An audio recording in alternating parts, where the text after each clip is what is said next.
Hello, malditang Moody. So, meron siyang dalawang tanong. Mahigpit po ba sa accommodation and nakakalabas po ba after work?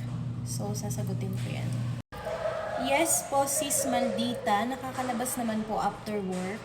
Meron tayong day off every Friday. Pero yung sinasabi mong makakalabas ka after mo mag-duty, hindi po pwede.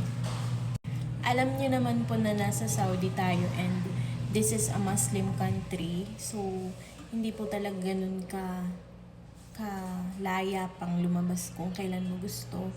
Especially after work. Pero meron kang schedule every Friday.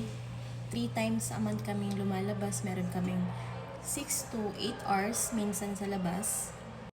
Pero yung sinasabi mong after work pwedeng lumabas, hindi po talaga allowed siya.